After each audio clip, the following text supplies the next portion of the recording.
Oi, pessoal, boa tarde. Me escutam? Sim, Hoje a gente está com uma palestra sobre gestão de resíduos na prática, com a Patrícia Russo. Eu vou fazer uma breve apresentação, né, da palestrante, e a minha ideia para organizar, como tem muita gente, é de deixar abrir um debate ao final da palestra, com as perguntas que vocês tiverem, até para a gente discutir o tema, que é um tema, né, que tem muito questionamento que pode vir a surgir. E aí eu sugiro que vocês anotem aí algum questionamento que porventura surja ao longo da apresentação. Vamos lá, vamos então iniciar a apresentação. A palestrante, ela é pedagoga formada pela URGS, também é engenheira ambiental formada pela Univip, já é uma servidora pública, né, de longa data, né, Patrícia? E atualmente ela trabalha aqui conosco na PGM como coordenadora do Grupo Executivo de Sustentabilidade. Então, acho que é isso. Obrigada a todos aí pela presença. Espero que gostem da palestra. Pode falar, Patrícia. Tá mudo. Então, boa tarde a todos, prazer estar aqui. Então, hoje à tarde vai ser bem interessante, vou trazer bastante informações sobre os resíduos sólidos. Lembrando que há uma introdução do assunto, né? Um assunto bastante extenso, e que agora nós estamos começando a implantar aqui na PGM a logística dos resíduos, mais efetivamente dentro das salas, com algumas mudanças, e eu venho trazer um pouco de conteúdo para que vai servir para toda a secretaria, toda a prefeitura, né?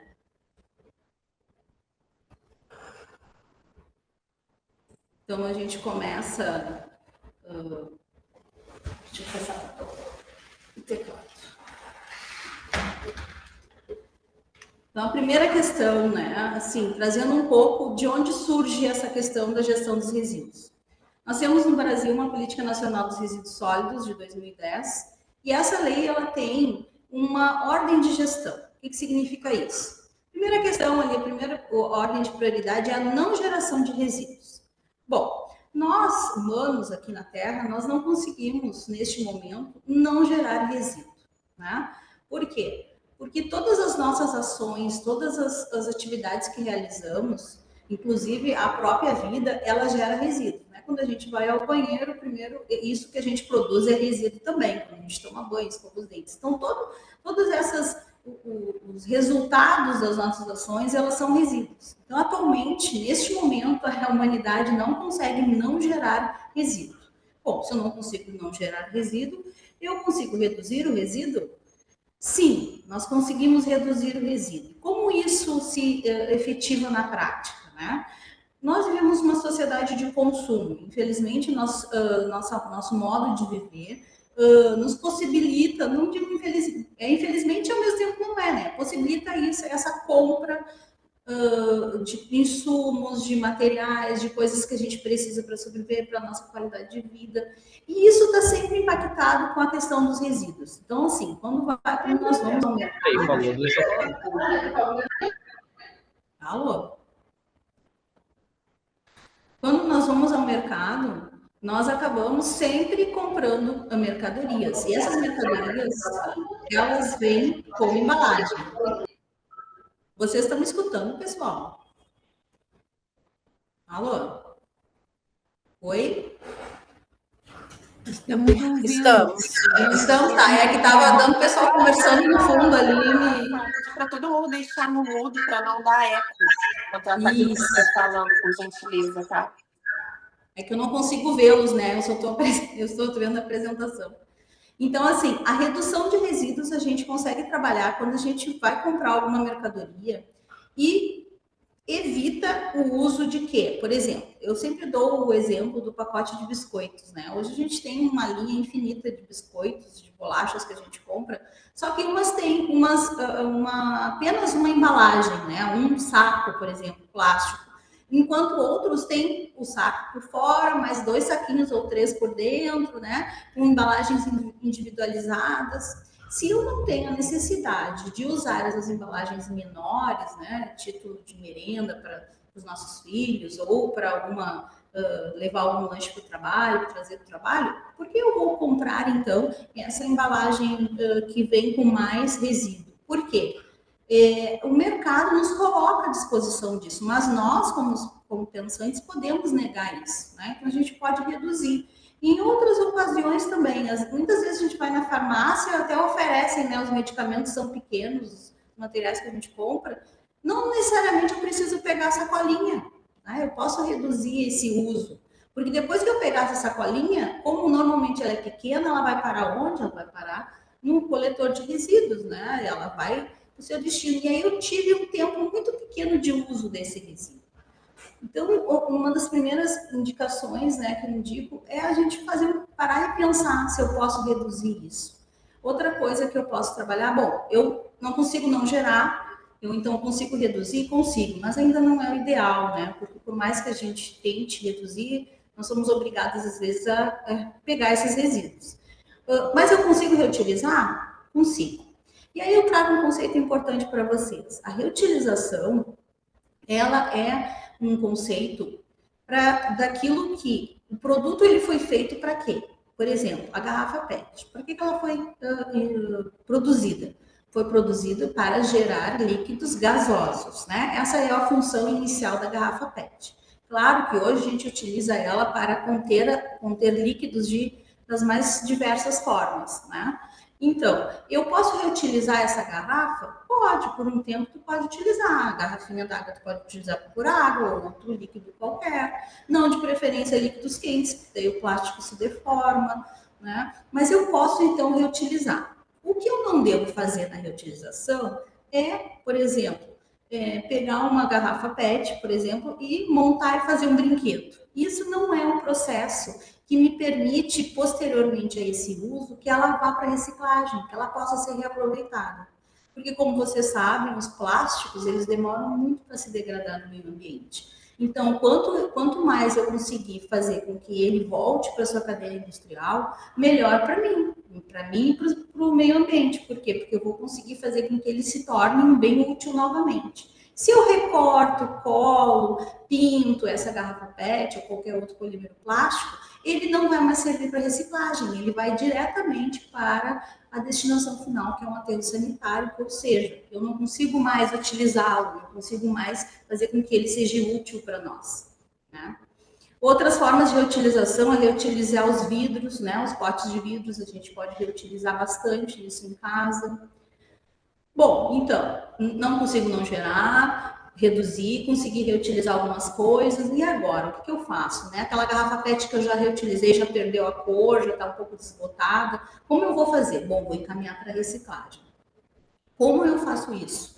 Isso é um dado importante. Nós, indivíduos comuns, né, de um modo geral, não fazemos reciclagem.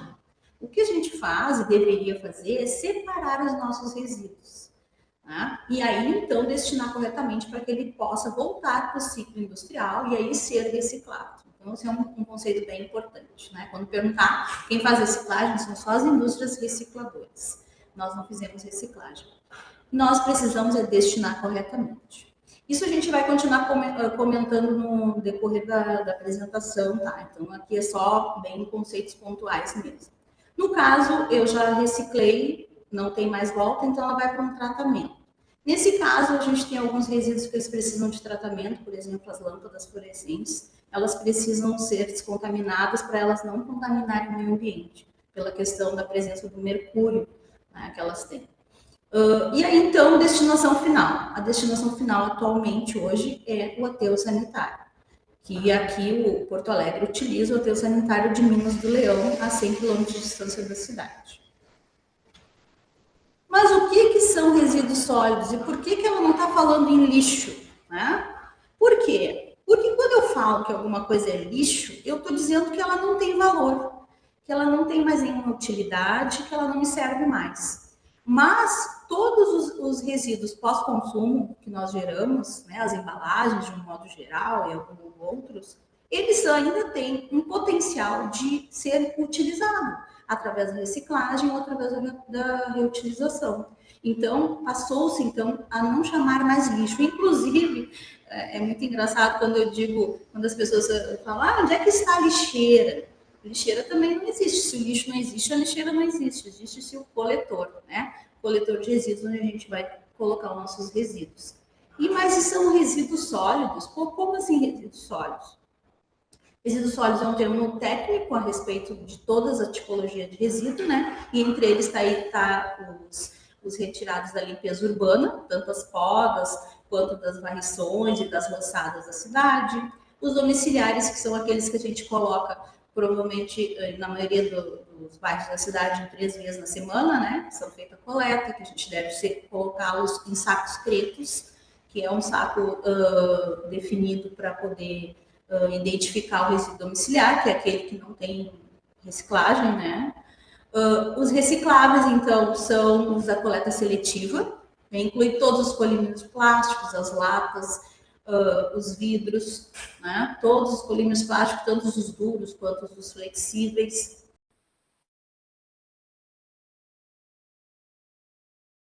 Oi, Patrícia, fechou seu áudio. Então, vamos lá.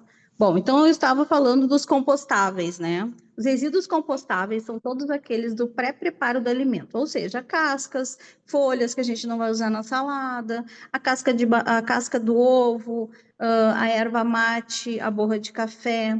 Isso todos são resíduos que quem consegue, né, fazer uma compostagem na sua casa deveria fazer.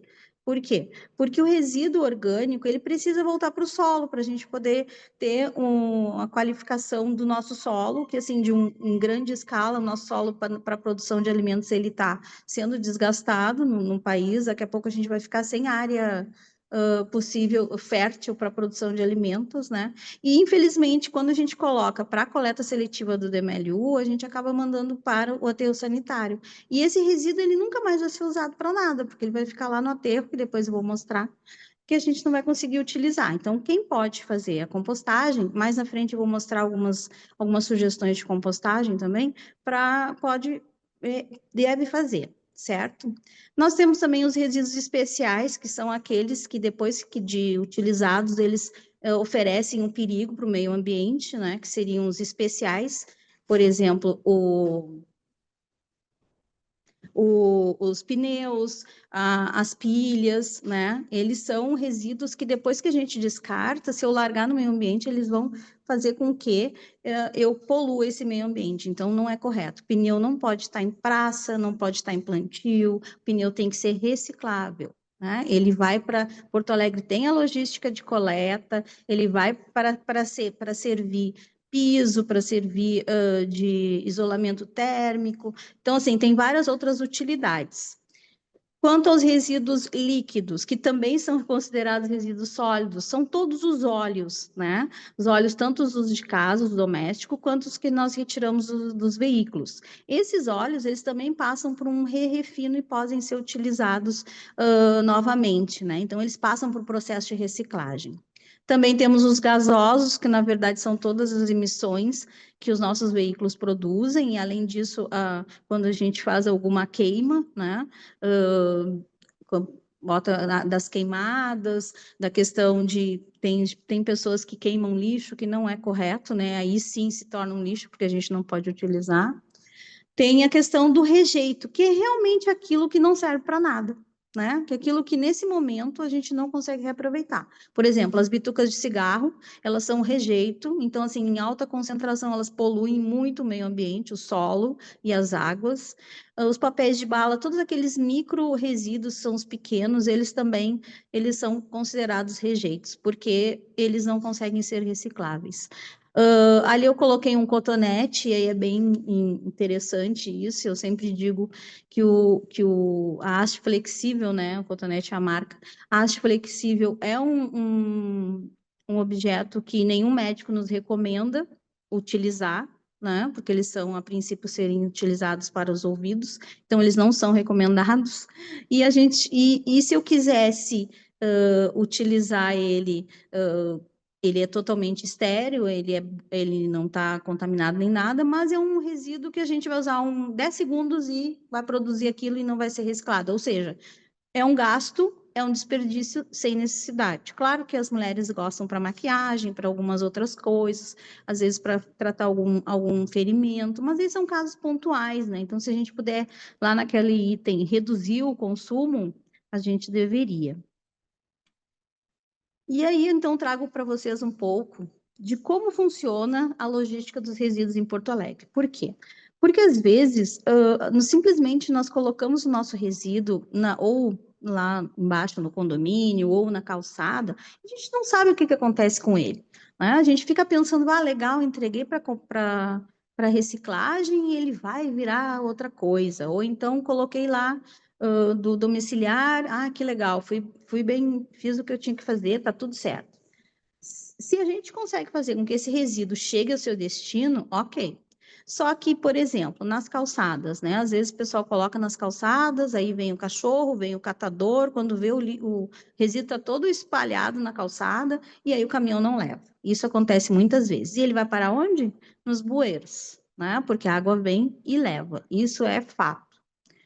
E dentro da cidade de Porto Alegre, a gente tem, começando pela origem ali, né? A gente tem os resíduos públicos, que nem eu já comentei, os resíduos que vêm dos postos de entrega voluntária, dos resíduos comercial de saúde, os industriais não perigosos. Essas são as 3 origens que temos. E os tipos de coleta? Temos a containerizada, que ali, atualmente, esse ano, a gente colocou mais um container seletivo, né? Temos a público especial, que é aquela que passa dos botaforas, retirando os volumosos da cidade. Temos o domiciliar, que é onde carrega aqueles resíduos do saco preto, que eu falei lá no início. A seletiva normal, hospitalar e de grande gerador, né? A seletiva que passa na nossa casa, a hospitalar, que a gente trabalha com seletivo hospitalar, e a privada, porque muita gente paga para tirar os seus resíduos. Na sua grande maioria, indústrias e comércios, né? Depois disso, toda essa seleção, dessa coleta, vai para 3 tipos de tratamento. O que é isso? A unidade de transbordo, lá na Lomba do Pinheiro, onde conhecida por lixão, né? Na verdade, ela não é, ela é só um lugar onde todos os caminhões descarregam seu resíduo ali, e depois outros caminhões maiores recarregam esse resíduo e vai em direção ao aterro sanitário, que é outra questão ali da destinação final. Temos a unidade de compostagem, que funciona também no mesmo local da unidade de transbordo, onde todos os resíduos de poda da cidade eles são compostados, ou seja, eles viram um composto orgânico que vai para nutrir as praças, hortas, plantios, isso tudo dentro da cidade. É possível comprar esse composto também a um preço bem módico, o metro cúbico. E os resíduos também vão para a unidade de triagem seletiva e hospitalar. Lá na Loma do Pinheiro, a gente tem uma unidade hospitalar que recolhe todos os resíduos recicláveis dos hospitais. Por quê? Porque o hospital produz muito resíduo, gente. Muito resíduo possível de reciclagem. Não aqueles que são contaminados, né? Os contaminados, eles são destinados para aterros industriais, onde são feito a queima ou, então, a disposição. Mas os resíduos que são limpos, eles são recicláveis. E aí eles vão para a indústria, né? Para virar novamente outros resíduos. Vocês têm ideia de quantos resíduos que a gente coleta na cidade? Não, né? A maioria das pessoas não tem noção de quanto que a gente produz de resíduo, gera de resíduo durante o dia. Porto Alegre, para vocês terem uma ideia, descarta 1.240 toneladas de resíduos por dia, certo? Sendo 73 apenas recicláveis. A diferença, que é 695, são orgânicos e rejeito, e dentro desse total ainda temos 471 toneladas que poderiam ser recicladas, mas não são. Por quê? Porque as pessoas colocam no lugar errado, ou então elas ainda não são compradas pela indústria para poder ser reciclado. Sendo que esses 1.240 toneladas somente da coleta pública, né? Da coleta que o DMLU busca, sendo 476 toneladas de particulares, que são dispostas também lá no transbordo, tá? E em direção a Minas do Leão, nós dispomos 1.716 toneladas por dia, a um custo de 3 milhões por mês, um pouco mais, em torno disso, né, para o município. Então, a logística, que nem eu comentei, larga-se, deposita-se a coleta lá no transbordo, 1.716 toneladas ao dia. Aqueles caminhões passam lá, carregam, né? Os caminhões carregam e vão dispor lá na unidade de valorização Minas do Leão. Ali eu coloquei para vocês a distância, né, de Porto Alegre até Minas do Leão, são 98, quase 98 quilômetros. Sai um caminhão de 5 em 5 minutos, lotado lá do transbordo, que fica lá na Lomba do Pinheiro, até Minas do Leão. E esse ritmo não para, são 24 horas de transporte de veículos. Então, vocês pensem no impacto ambiental que isso implementa nas vias, né?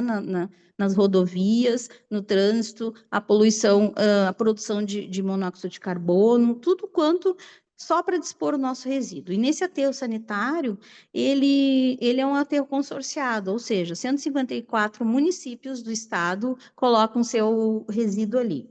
Uma informação importante, a previsão desse aterro é que ele dure até 2030, porque a capacidade dele é para 23 milhões de toneladas e ele já está quase cheio. Né? Então, 2030, a gente vai ter que pensar em outra estratégia de como destinar o nosso resíduo. É um problema ambiental bem grande, porque o aterro, depois que ele é colocado, ele foi feito numa cava de carvão que já não tinha mais minério, então eles revestem esse espaço com lonas para que não percole, né, no momento da decomposição, todo aquele resíduo que está ali e não contamine o solo. Depois disso, depois que ele encher, eles cobrem com uma camada de argila, colocam alguma vegetação, normalmente gramíneas, porque não se pode plantar nada em cima, porque não se pode construir nada em cima. Então, fica por um bom tempo aqueles resíduos ali fazendo esse movimento de decomposição, só que é interna, né? E nesse movimento de decomposição interna ocorre a produção de biogás, porque eles começam a se decompor e começam a produzir gás. Atualmente, hoje, lá no aterro, a unidade já é mantida pelo gás produzido no aterro sanitário. E aí vocês vão perguntar, tá, mas então a gente pode pegar esse resíduo e transformar em gás e a gente usar na nossa casa. Não, não dá. Por quê? Porque o gás, assim como os nossos resíduos são muito heterogêneos, uma hora tem muito resíduo orgânico, outra hora já tem muito plástico, a qualidade do gás não é tão boa, ela precisa estabilizar para então ele poder ser comercial, né? E hoje não tem esse potencial de ser comercial. Então, isso ainda é uma coisa que ainda a gente não consegue utilizar. Aí vamos falar dos resíduos mais específicos, que são aqueles resíduos que a gente produz aqui mesmo nas nossas casas, nos nossos trabalhos, né? Então, a gente tem o papel, o plástico, o metal e o vidro. Os papel, né? A gente tem caixas diversas, aparas de branco, papéis coloridos, embalagens alimentícias de todos os formatos, o multicamada, que são as famosas caixinhas de leite. Por que são multicamadas, né? Porque é uma tecnologia que colou o papelão, o plástico e o alumínio para poder manter o alimento. E esse plástico multicamada, até pouco tempo, ele não era reciclado. Eles trituravam novamente esse material e colavam e faziam algumas telhas, compensado, placas de compensado. Mas ele ainda não era reciclado, ele não se transformava em outra coisa além disso, né? E hoje não, hoje já tem uma tecnologia onde eles conseguem separar primeiro o papel com muita água, né? Então eles colocam de molho em grandes tanques e vão separando esse papel, essa celulose, e o alumínio e o plástico vão para outro processo para poder ser separado. Os livros também são reciclados, as revistas, os jornais, tudo isso pode ser e deve ser destinado para coleta seletiva, tá? Para ser reciclado. Aqui um pouco do processo, né? Então, assim, chega na unidade de triagem, a unidade de triagem monta em fardo, vai para a trituração e fardamento, e aí depois que sai ali, é a polpa moldada, que é o papel mais já usado com plástico, que são as embalagens que antigamente, há um tempo atrás, a gente tinha o isopor, né? O poliestireno expandido que a gente recebia as nossas mercadorias. Hoje a gente já recebe com aquela polpa moldada ali, então aquilo também é reciclado e pode ser ainda mais reciclado, então tem que destinar para coleta seletiva. O papel misto depois é a segunda etapa, onde sai o papel pardo, né? E aí, uma questão, o que será que tem mais valor na cadeia do papel? Se é o papel pardo ou o papel branco? É o papel pardo, porque dele a gente consegue tirar vários outros tipos de papéis, né? E depois eles transformam em todos os outros, esses materiais que a gente acaba utilizando no nosso dia a dia.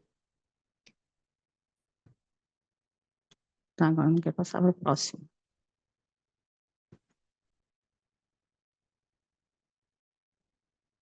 Espera aí que trancou.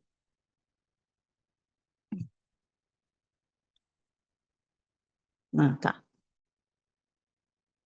Vamos ver se eu consigo passar. Deixa eu ver. Não, vamos. Ele não vai. Vamos ver. É um videozinho bem rapidinho que eu coloquei, não sei se vai rodar. Hoje a tecnologia não está muito a favor de nós.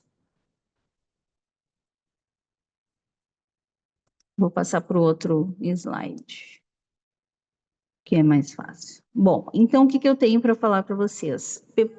Resíduos de pequeno volume, tá? O que são isso? Ali eu tenho alguns exemplos. Tubos de papelão, os lacres das Tetra Pak, né? Das embalagens multicamadas, caixas, bulas e qualquer todo, que nem ali o papel de bala também é um resíduo de pequeno volume.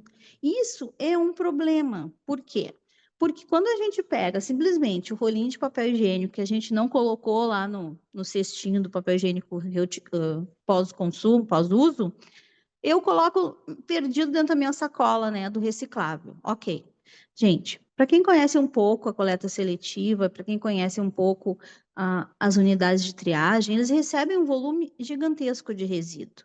Se aquele rolinho de papel higiênico está perdido no meio de latinha, de garrafa PET, de papéis maiores, o pessoal não vai juntar esse tubinho de papelão. Ele vai passar os resíduos que têm mais valor agregado, que são mais fáceis de pegar, que são maiores, e vai deixar esse passar na esteira. E esse vai para o rejeito, esse vai acabar parando lá no aterro sanitário.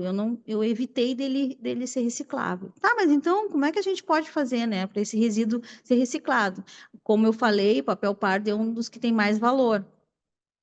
A gente pode pegar uma sacola e juntar só esses rolinhos de papel higiênico, separados, porque quando chega lá o pessoal vê que uma sacolinha só de rolinho, então já vai para a coleta. Assim como os lacres também, os lacres e as bulas e caixinhas de remédio, a gente também pode juntar e botar segregado dentro da coleta seletiva.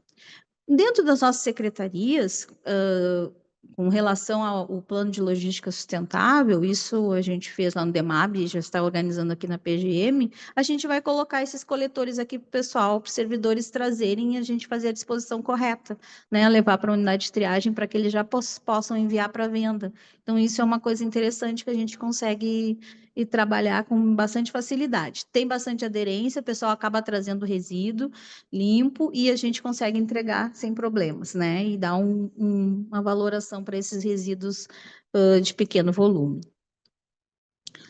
Plásticos, né? Os plásticos são, como é que eu digo, as pessoas dizem que eles são os vilões da natureza. Só que o polímero plástico, ele tem, e aí eu sempre digo que eles são que nem os seres humanos, né? São todos iguais, mas todos diferentes. Ou seja, cada um com a sua característica, né?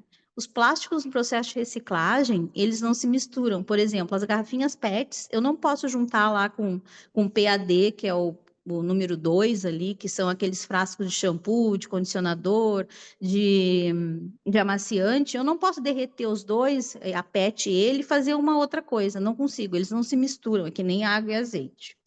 Assim como todos os tipos de polímeros, né? Tá, mas e como é que a gente vai colocar isso na coleta seletiva? Nós vamos colocar todos no nosso mesmo saco. Quem faz essa segregação é a unidade de triagem. Ela vai separar e vai enfardar separado e vai encaminhar para a destinação correta, né? Então, nós temos todos esses tipos de polímeros plásticos. Como é que acontece essa reciclagem, né? Ao ter, separa, que nem eu coloquei ali, ó, em fardos separados, enfarda. No caso, isso aqui são sacolinhas, são aqueles plásticos moles, né? Depois eles são triturados, passam lá novamente por um processo de lavagem, Isso é uma coisa bem importante. Todo processo industrial gasta muita água, né? Todo processo industrial gasta muita água. E não é diferente na reciclagem. Todos os materiais, antes de serem colocados para serem reciclados, eles são lavados. E aí a questão que sempre as pessoas perguntam: lavo ou não o meu resíduo? Bom, aí tem duas questões bem importantes. Primeiro, para que a gente trabalha, né? A gente trabalha para poder comprar as coisas que são importantes para a nossa vida. Só que para a gente trabalhar, a gente perdeu o quê? A nossa moeda mais preciosa, o nosso tempo, né? O nosso tempo e das pessoas que trabalham para produzir esse bem de consumo. Então, quando eu compro alguma coisa, primeiro eu preciso consumi-la toda, né? Principalmente as embalagens de comida. Comprei comida, não comi tudo e descartei suja. Não, primeira coisa, eu vou comer tudo, né? Essa é a primeira regra. Depois a gente usa o guardanapo de boca e passa para tirar o excesso da sujeira, tá? Se eu quiser botar dentro da pia que eu estou lavando a louça ali, com aquela água que já está sendo aproveitada, aí sim eu posso passar uma água e colocar para seletiva, para coleta seletiva. Não tem necessidade da gente lavar como se fosse lavar um prato que a gente vai reutilizar depois, certo? Isso é uma informação bem importante que as pessoas sempre têm dúvidas. Então, o processo do plástico passa novamente para reciclagem e ele se transforma em outras coisas. Outras coisas para a gente poder utilizar. Uma coisa importante também é assim, todo o contentor de alimentos, aqueles potes que a gente compra comida, por exemplo, o pote de sorvete, que é o mais famoso, né? Vamos reutilizá-los. Por quê?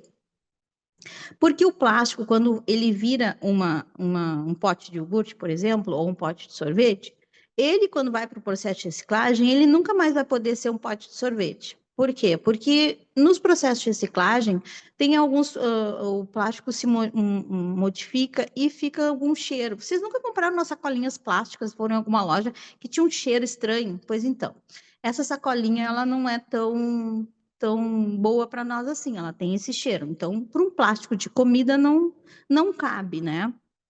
Então, o que a gente orienta? Que se reutilize isso. Utilizem bastante o pote de sorvete para guardar comida, utilizem os potinhos para guardar alimento. Por quê? Porque estão garantidos que estão em condições de não trazer nenhum prejuízo para a nossa saúde, né? E quando ele tiver lá com aquela cara meia desbotada, daí coloca para reciclagem. Outra informação bem importante: o polímero plástico não foi feito para ser aquecido a mais de 100 graus Celsius. Então, não cozinhem nada no micro-ondas com o polímero plástico, tá? Nos potinhos de plástico. Porque aí sim, aí as moléculas começam a se misturar ali e aí vão sair algumas coisas no nosso alimento. Mas, então, aquecer, congelar, não tem nenhum problema. O polímero plástico trabalha muito bem com isso. Essa aqui não vai passar. Só para vocês terem uma ideia, né? A reciclagem, a gente diz que tudo aquilo que a gente deixou de utilizar, que a gente já consumiu, são o PCR, que é os polímeros pós-consumo, né? Aquela sigla em inglês. Eles têm um destino de vendas depois que são utilizados. Ah, quando é que vai a reciclagem? Muitos são para construção civil, para bebidas, descartáveis, higiene pessoal e doméstica, utilidades domésticas, eletroeletrônicos, automobilístico e outros. Então, a reciclagem é fundamental para a gente reaproveitar isso. Só que, como eu falei lá no início, quantas toneladas a gente põe para reciclagem? 73 toneladas por dia, das 1.700 que a gente destina. Ou seja, o índice é muito baixo ainda, muito baixo mesmo. E aí eu trago os resíduos de pequeno volume dos plásticos, né? Aí o papel de bala, o canudinho, as tampinhas. Tem campanhas de tampinha, de juntar tampinha, né? Por quê? Porque assim a gente consegue valorar esse resíduo. E aí, então, quando se tu separar e manter ela limpa, melhor ainda, porque a indústria já pega aquilo e já vai transformar diretamente em outra coisa, queimando etapas, né? No processo industrial. O canudo, né? O canudo tem uma questão bem importante, assim. Porto Alegre é uma cidade que extinguiu o uso de canudinho plástico, né? Só que colocou no mercado os canudinhos biodegradáveis. Isso a gente tem uma questão bem importante ambiental nesse sentido, porque o canudinho biodegradável, ele só é biodegradável em uma condição específica. Ou seja, se alguém pegar aquele canudinho, botar num tanque lá onde tem uma tal de uma bactéria, para ele se decompor. Senão, ele vai funcionar igual um outro canudinho plástico normal, ele não vai se degradar, no mínimo até 400 anos. Então, isso chama-se um greenwashing, que eles chamam, que é o marketing verde, né? Estou fazendo uma propaganda de uma coisa que é boa, e na verdade acaba não sendo. Então, a gente tem que ter muito cuidado. Como que a gente pode fazer? Se a gente pode evitar o uso, a gente evita. Se não, no caso da saúde, né? O pessoal utiliza muito canudo para os pacientes, então a gente não tem como evitar o uso dele. E o papel de bala é a mesma questão, né? Tipo, se a gente conseguir juntar, ok. Se a gente conseguir reduzir, melhor, né? Então, tem todas essas questões específicas. E aí, então, eu trago uma grande vilão, que também que as pessoas dizem, né? Os plásticos de uso único. Então, temos o de uso doméstico, a gente adora fazer festinhas, né? Então, a gente está sempre com os pratinhos, os copos descartáveis. Comprar comida também, a gente compra comida, vem sempre, né? No isopor, ou no poliestireno, né? É reciclável? É reciclável. Isopor, o poliestireno, famoso isopor, é totalmente reciclável, é um polímero plástico de alta qualidade. Qual é o problema dele? É quando tu embala, quando tu não embala ele, né? Então, se a gente tem um polímero plástico do isopor e a gente não embala, o que acontece com ele? Ele voa, né? Porque ele é muito mais leve que os outros polímeros. Então, a gente colocando no saco verde, para botando para coleta, tá tudo certo.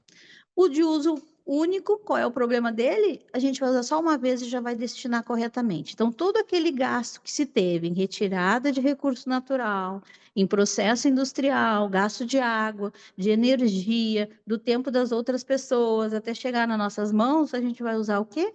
10 minutos no máximo, né? Um copinho, um pratinho, muito pouco tempo.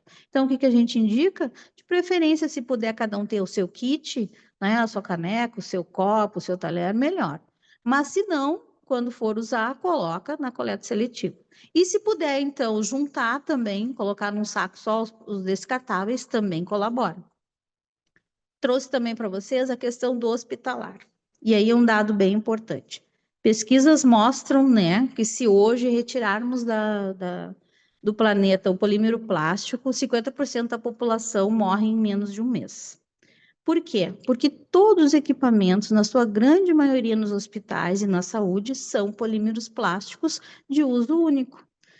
Os tubos, as seringas que não entraram em contato com sangue, os caninhos do soro, né? Todos aqueles equipamentos que a gente usa quando vai para o hospital são polímeros plásticos e são recicláveis. Por isso que esse tipo de resíduo que ele vai para a unidade de triagem hospitalar aqui na Loma do Pinheiro. Aquela área ali do campo cirúrgico, toda ela ali, ó, da enfermeira de touquinha, o avental, aquilo ali, tudo é polímero plástico, chamado TNT. TNT é um polímero plástico de alta reciclabilidade. Então, a gente tem que destinar também corretamente. Ele só deixa de ser reciclado quando eu colo, quando eu pinto, quando eu recorto ele e deixo em pedaços muito pequenos. Então, aí eu deixo o questionamento para vocês. Será que a gente não precisa do uso plástico? Né? Será que o plástico é realmente o vilão? Quem é o vilão da história? Falando então dos metais. Os metais, todos eles são reciclados. O que diferencia eles é a qualidade desse metal e como a gente destina corretamente. O alumínio é um dos primeiros, dos únicos resíduos que a gente recicla 100% deles aqui no Brasil. Tá? Todas as latinhas produzidas são recicladas e geram outras latinhas. Uma latinha gera uma outra latinha. O que não é o mesmo caso da PET. A PET, para mim fazer uma PET reciclada, para mim fazer uma outra, eu preciso de 5% de material virgem, de PET virgem, senão não fica com a mesma integridade física. O aço também, nós temos 49, quase 48% sendo reciclado no país. Ele não é tanto, por quê? Porque a destinação é incorreta, né? Acaba se perdendo, indo para aterro sanitário. O ferro, ele totalmente é reciclado também essa questão acaba sendo, como ele dura mais, né? As pessoas acabam deixando e não se tem a reciclagem total, então somente 65% é reciclado. O cobre é 100% reciclado, né? Todo cobre recolhido é reciclado, e ao mesmo tempo ele é por isso que a gente tem tanto roubos de fios, né? Porque ele é um metal bem caro, então paga bem, né? Então o pessoal rouba para vender e derreter e vender. O vidro. O vidro é 100% reciclável, só que somente 17% do produzido no Brasil é reciclado. Por quê? Porque ele tem um baixo valor de mercado, né, que aí não estimula a coleta nem a reciclagem. A logística é complicada, porque o vidro ele é pesado, né, e para transportar impacta bastante, aumentando os custos. A falta de infraestrutura, muitas cidades não tem a coleta. Porto Alegre tem coleta, né? A gente tem agora os containers que coletam os vidros que vão diretamente para as unidades de triagem. Então, a gente precisa destinar corretamente quando a gente não vai refazer a reutilização, que nem eu coloquei lá no início, né? E a conscientização, muitas pessoas acham que ele não é reciclado, ele não é reciclado, que ele não precisa ser reciclado. Só que o vidro, ele é feito a partir de um recurso natural, que é a areia. E essa areia com qualidade para produzir vidro, ela está ficando escassa. Daqui a pouco nós não vamos ter mais areia para produzir vidro. E eu não digo daqui a 100, 200 anos, não, bem pertinho mesmo. Daqui uns 20, 30 anos a gente não vai ter mais areia para produzir vidro. E aí, como é que a gente vai fazer, né? Então pode ser que o pessoal destine corretamente. Verônica, quer falar? Não, Patrícia, pode continuar. Se alguém tiver alguma pergunta, não sei se tem alguma pergunta até agora. Ah, deve ter várias, né? Mas tudo bem, vamos tocar. Tá quase no final já, né? A gente pode conversar daí. Tá ótimo. Tá bem? Os resíduos orgânicos compostáveis, né? Então, Porto Alegre destina 417 toneladas com potencial de reciclabilidade, a gente está enterrando esse quantitativo. E aí, que nem eu comentei antes, né? Do pré-preparo do alimento, borra de café, erva mate, saquinhos de chá, né?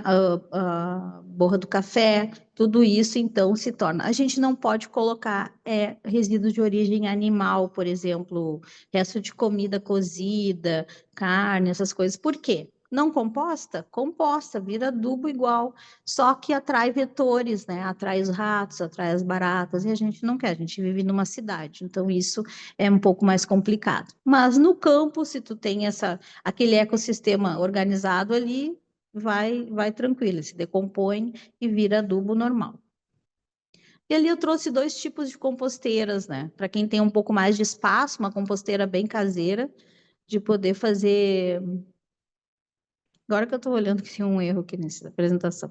Para poder fazer de madeira ali, né? Com 2 espaços, com tela para ela não juntar vetor, bem com aeração que entra pelas frestas. Essa aqui fica direto na terra, essa composteira de madeira, e não gera líquido, né?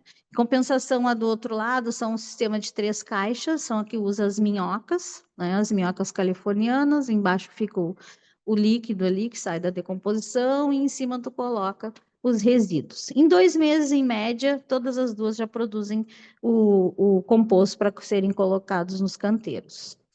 E o biofertilizante, no caso da composteira, o sistema fechado, né? Aqui ele já cai na terra, já já vai nutrindo o solo. Os resíduos especiais, gente, que nem eu comentei lá no início, né?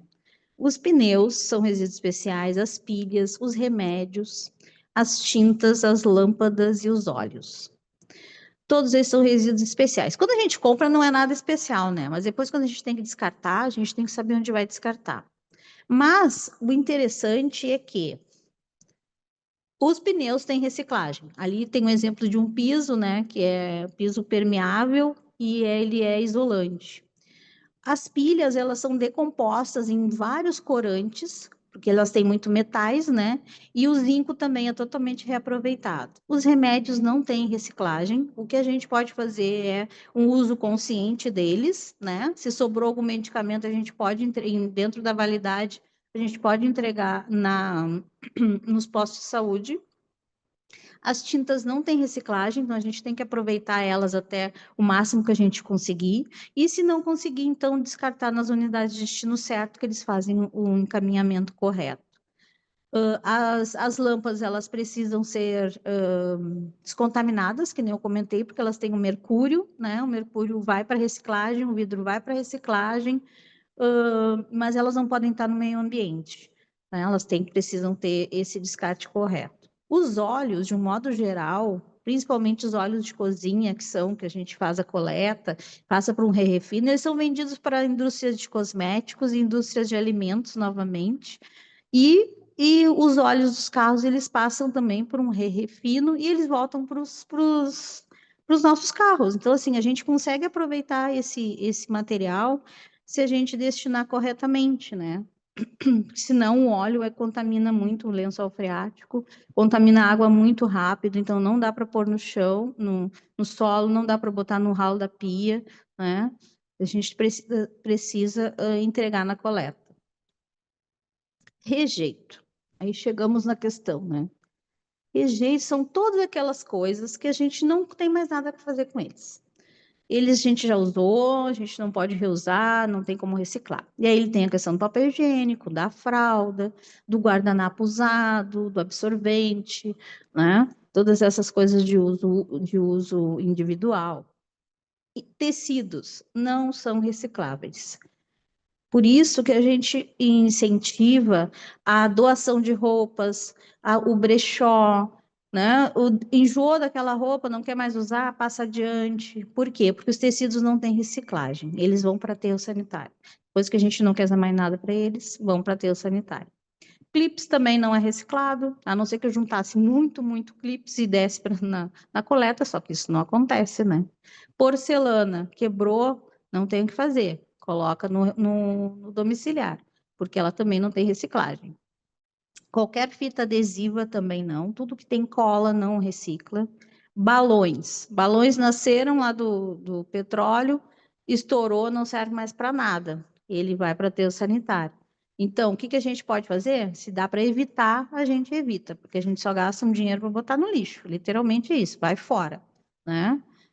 O EVA, que é o EVA quando ele não é usado para piso, os tatames, né? Ele tem uma durabilidade muito pequena e também é um resíduo de alta capacidade plástica, né? Porque é um polímero plástico, mas ele também não tem reciclagem. Depois que ele está ali lindo, maravilhoso, colorido, o pessoal gosta de fazer, né?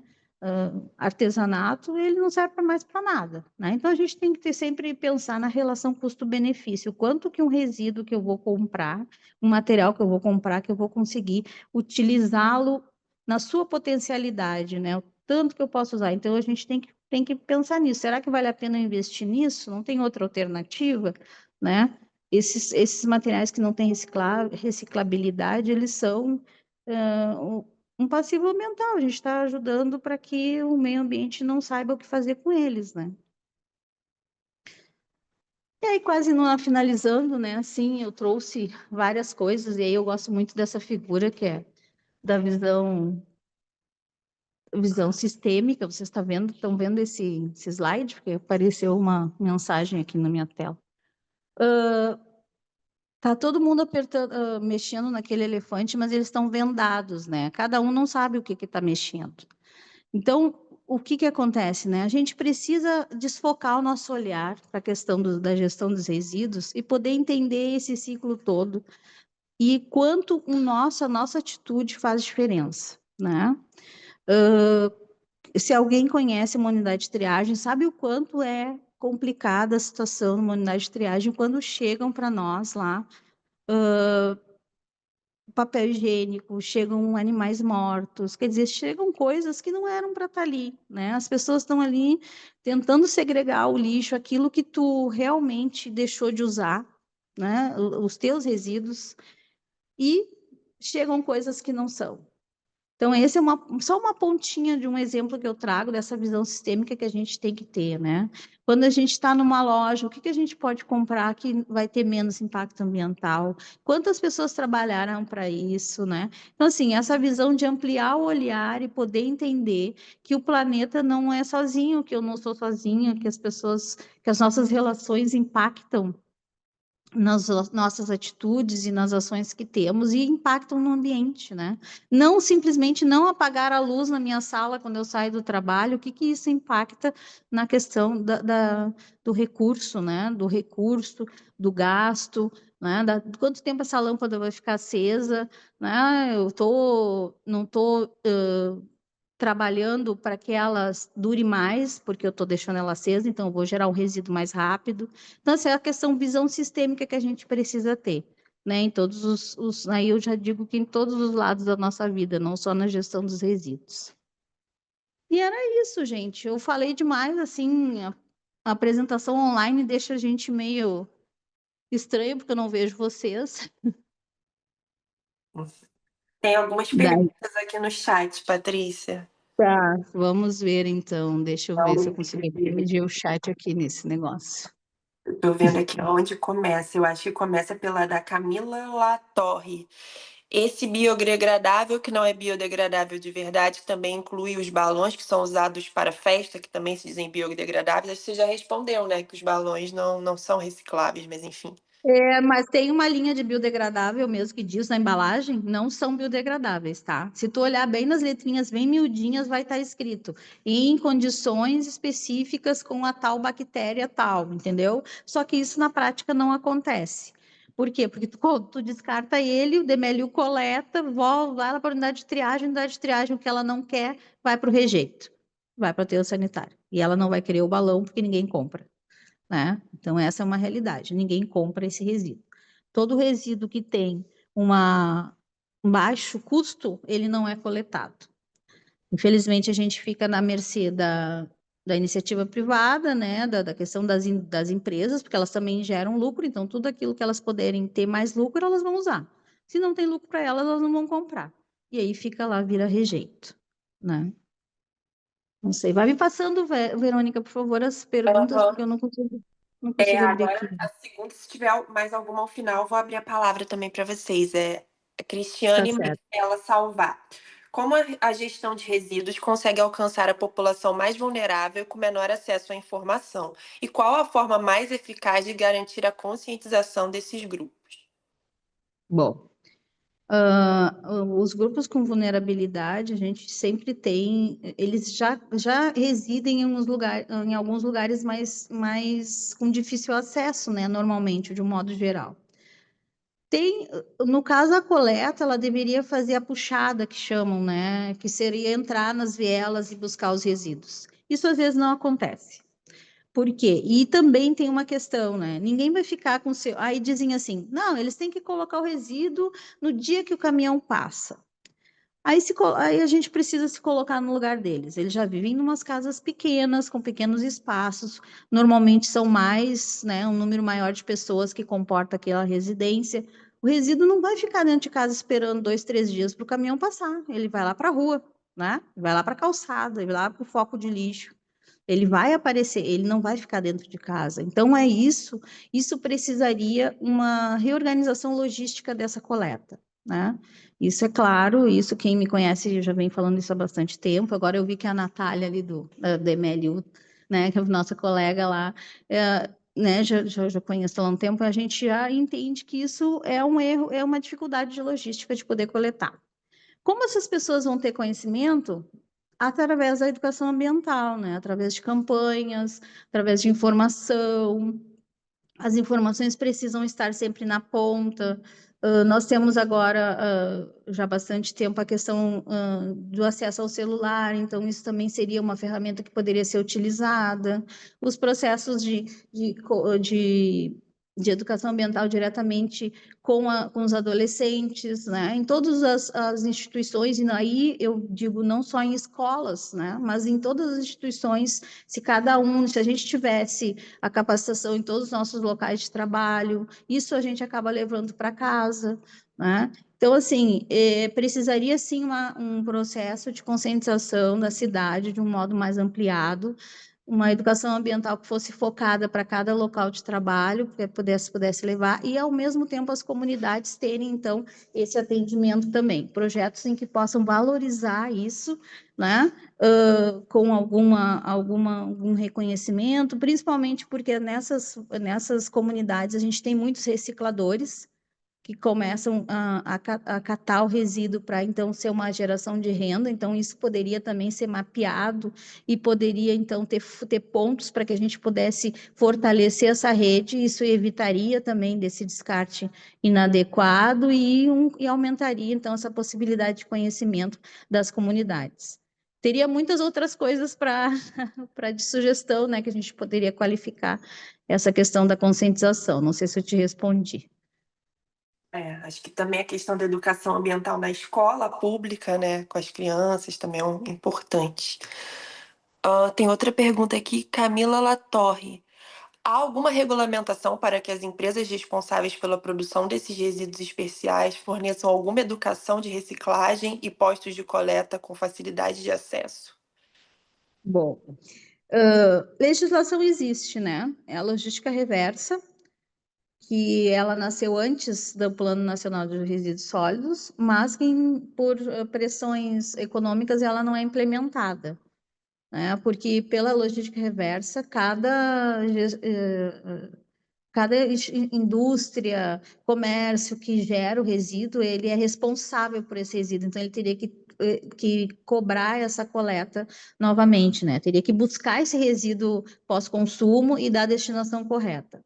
Então, no caso dessa logística, ela não é implementada. A gente tem hoje algumas logísticas implementadas, que é dos agrotóxicos, dos pneus, que nem eu comentei aqui anteriormente, né? A gente pode deixar até 4 pneus nas unidades de destino certo do MLU por dia, cada pessoa pode deixar e ela vai para reciclagem, né? Isso é importante.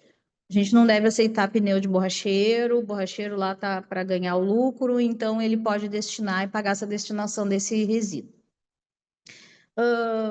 Com relação à conscientização disso, também não tem uma obrigatoriedade, tá? Isso está nessa mesma política, que é a responsabilidade compartilhada, então todos deveriam trabalhar para isso, mas isso não é cobrado, né? Então, se não tem uma fiscalização, efetivamente acaba não acontecendo, né? Infelizmente é isso. Tem mais uma aqui do Geivson Jesus de Sá. Ele tem 2 dúvidas. Quais os limites ou condições para a instalação de unidades de transbordo de resíduos sólidos em áreas urbanas? Ele também pergunta se há necessidade de licenciamento ambiental e observância do plano diretor municipal. Com certeza, isso precisa sim do licenciamento ambiental. Não é fácil de ser implementado no meio urbano, né? Porque tem toda uma necessidade de espaço físico para a área de amortecimento. Não deve ter casas no entorno, né? Que isso não é uma realidade lá no transbordo, lá na Lomba do Pinheiro, porque infelizmente não aconteceu a fiscalização e as pessoas acabaram morando encostado do transbordo. Mas não deveria acontecer. Precisa ter, sim, licenciamento ambiental para poder implementar isso. Mas aí tem que ver dentro, e tem toda uma perspectiva de quantidade de população em decorrência da geração de resíduos, né? Se é necessário isso, essa implementação de outras unidades dentro de Porto Alegre, a princípio não se tem essa diretriz, né, de pensar em outros espaços. Não sei se te respondi, acho que tinha mais uma coisa que ele queria saber, além do licenciamento. Observância do plano diretor municipal. Ah, sim. Não, isso está previsto, né? O plano diretor, ele define quais são as áreas onde pode ser implementado isso, mas com muitas restrições, né? Bastante restrição. Tem uma também na Mariana Albuquerque, parabenizou pela aula e perguntou como funciona o descarte dos eletrônicos. Bom, os eletrônicos, o que acontece, né? Elas são resíduos que não podem estar disponíveis, não temos coletas específicas para isso. Tem alguns lugares, são muito poucos, que recebem os eletrônicos. Isso é uma informação que pode buscar no site do DMLU, tem ali, tem todos os locais que recebem. E também tem, volta e meia, tem campanhas para coleta dos eletrônicos, certo? Algumas empresas têm pontos também que recebem esse resíduo eletrônico. Então, a logística, ela é uma logística mais intuitiva do que uma logística institucionalizada, né? Isso é uma coisa importante. Não, nas unidades de destino certo tem alguma coleta, né? Mas também não é muito divulgada. Por quê? Porque a gente espera que a logística reversa seja implementada, né? Que aquele produtor, que aquele industrial que colocou o resíduo ali, que ele possa vir buscar, mas isso não acontece. Então, tem que a unidade de destino certo, no site do MLU tu encontra os locais e algumas lojas que fazem essa coleta. Acho que no chat só perguntaram se os slides vão ser disponibilizados. Não sei se o Cedinho encaminha por e-mail para o pessoal. Pois é, não sei. Por mim, tu não tem problema. Tá? Então, depois ver com a Ângela se ela consegue disponibilizar, porque pediram ali. E também eu estou abrindo a palavra, se tiver mais alguma pergunta, pessoal, Sim. que vocês queiram fazer. Com certeza. Estou à disposição. Nenhuma? Acho que então era só.